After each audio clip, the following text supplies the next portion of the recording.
नमो नमः। राजकीय कन्या महाविद्यालय झालावाड़ से मैं डॉक्टर पवन महाकवि भास्कर स्वप्नासुदत्तम के आज के इस पाठ में आप सभी का हार्दिक स्वागत करता हूं। छात्रों, अभी तक हमने पद्य संख्या 3 तक का अध्ययन कर लिया है और आज हम पद्य संख्या 4 से इसका अध्ययन आरंभ करते हैं, 4 और उसके कथानक का। तो हमने देखा कि योगेंद्रायण और वासुदत्ता वन में आ चुके होते हैं और उन्हें शब्द सुनाई पड़ता है कि वन के निवासियों को हटाया जा रहा है। उसी क्रम में वासुदत्ता कहती है, आर्य कैश उत्सार्यति, आर्य कौन है जो लोगों को हटा रहा है। योगेंद्रायण कहता है, भवती सप्तमी विभक्ति एक वचन में, संबोधन एक वचन का पद है, यो धर्माद आत्मान उत्सार्यति, जो हटा रहा है वस्तुतः वह हटा नहीं रहा है, धर्म से अपने आप को हटा रहा है। तो वासुदत्ता कहती है, आर्य नहीं एवं वक्तु कामा, मैं ये नहीं कहना चाह रही थी, अहम अपनी नाम उत्सारितव्य भवामी थी, क्या मैं भी इस तरह से हटाई जाऊंगी, हटाने वाले कहीं मुझे भी ऐसे धक्का दे के हटा देंगे।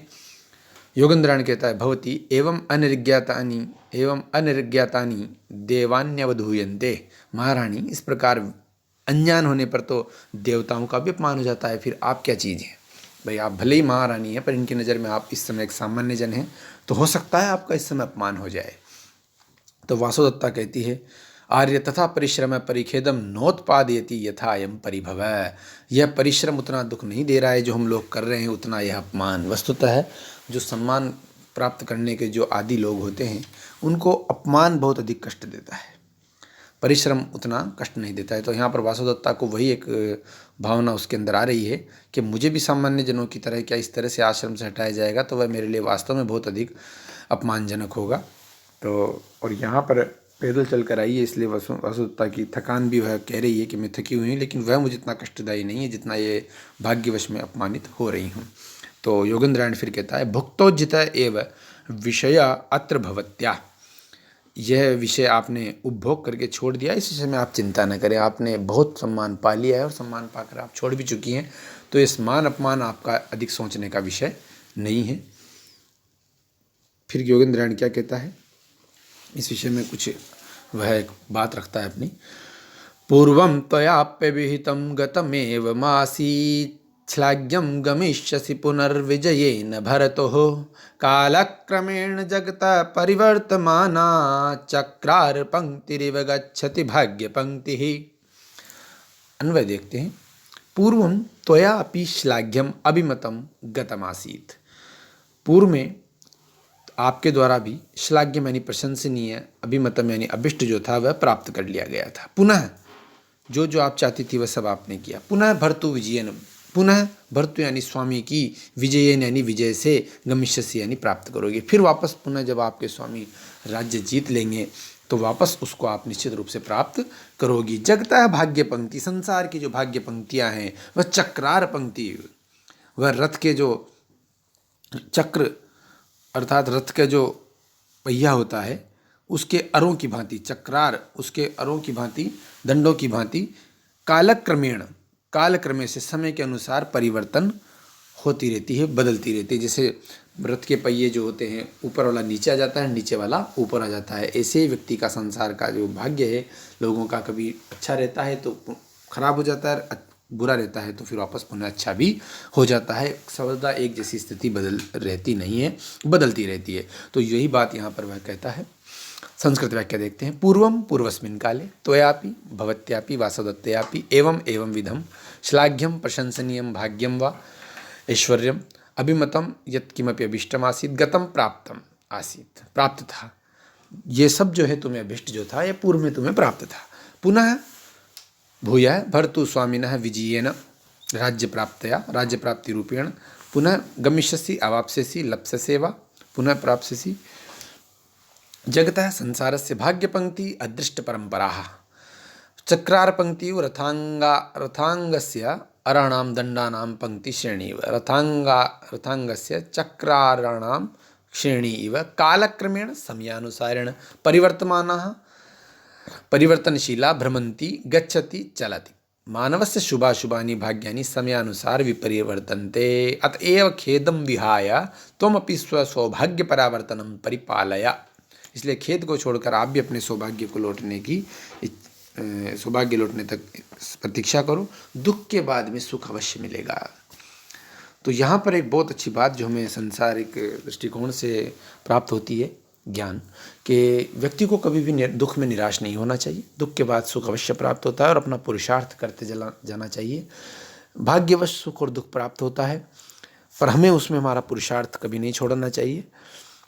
हमारे हाथ में जो कुछ भी है, हमारे हाथ में भाग्य को बदलना नहीं, हमारे हाथ में है पुरुषार्थ करना, तो वह पुरुषार्थ में निरंतर करते चला जाना चाहिए। वही बात, वही संदेश यहाँ पर मंत्री योगेंद्रायण ने एक नाटक के माध्यम से दिया है और कदाचित भास ने यह जो लोक दर्शन हमारे सामने उपस्थित किया है, ये निश्चित रूप से हमारे लिए अनुकरणीय और परिपालनीय है।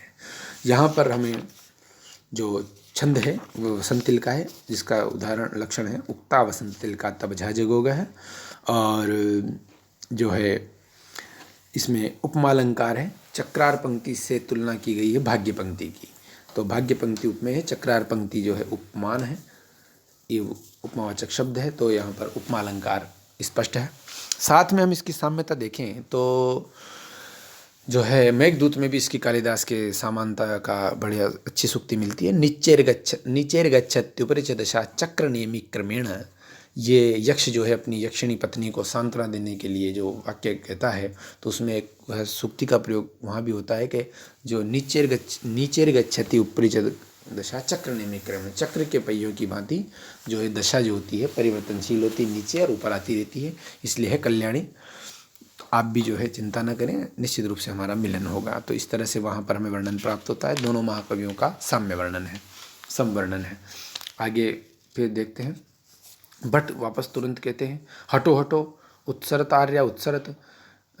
तो तब कंचुकी का प्रवेश होता है। कंचुकी क्या होता है, उसका लक्षण आता है अंतःपुरचर वृद्धो विप्रो गुणगणान्विता सर्व कार्यार्थ कुशल कंचुकी इत्यभिधीयते। यद्यपि आपके पाठ्यक्रम से संबंधित चीज़ नहीं है कि कंचुकी किसे कहते हैं, लेकिन फिर भी हमें ज्ञान होना चाहिए कि अंतःपुर का निवासी वृद्ध विप्र ब्राह्मण जो होता है, गुणवान, सर्व कार्य सब काम करने में कुशल, वह कंचुकी कहा जाता है। तो कंचुकी यहाँ पर कहता है कि हे संवशक, न खलु उत्सारणा कार्य, तुम्हें उत्सारणा ये हटाओ मत ऐसा कार्य मत करो।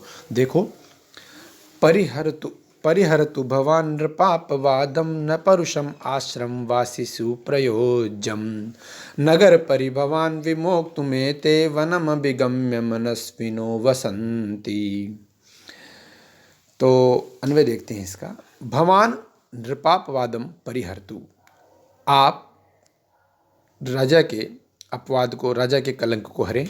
आश्रमवासी सुपरुषम न प्रयोज्यम, आश्रमवासी निवासियों में तुम्हें कठोर वचन का प्रयोग नहीं करना चाहिए। एते मनस्विना, ये मनस्वी लोग जो हैं, नगर परिभवान, नगर के तिरस्कारों को छोड़ने के लिए ही, विमुक्त यानी छोड़ने के लिए ही, वनम यानी वन में, अभिगम्य यानी आकर के, वसंत यानी रहते हैं। आप राजा की बुराई को, निंदा को हरो, आश्रमवासी लोगों पर कठोर वचन का प्रयोग न करो। ये मनस्वी लोग जो हैं नगर के तिरस्कारों को छोड़ने के लिए ही वन में आकर के रहते हैं। तो भवान संभशक, नृपापवादम नृपस्य दर्शकस्य अपवादम कलंकम, परिहर्तु अपनयतु, आश्रमवासीषु तपस्वी जनेषु परुषम कठोर वचनम न प्रयोज्यम नहीं वक्तव्यम। एते मनस्विनः स्वाभिमानी जनाः नगर परिभवान नगर तिरस्कारान नगरे सुलभान तिरस्कारान विमोक्तुम निराकर्तुम वनम्य अरण्यम अभिगम्य आगत्य वसंती निवासम कुर्वन्ति। तो यहाँ पर जो है ये लोग हैं वस्तुतः अपमान से बचने के लिए ही वन में आकर के रहते हैं। तो इस तरह से यहाँ पर आप लोग को इन लोगों के प्रति कठोर वचन का प्रयोग नहीं करना चाहिए और इनके प्रति विनम्रता से पेश आना चाहिए। तो कंचुकी के कहने का तात्पर्य है कि आप लोग तो इस तरह से आचरण कर देंगे, पर वस्तुतः ये आचरण जो है राजा के लिए निंदा का कारण बनेगा, इसलिए अपने राजा को कलंकित न होने दो, इनसे तुम शिष्ट व्यवहार करो, इसी में राजा का और आपका कल्याण है।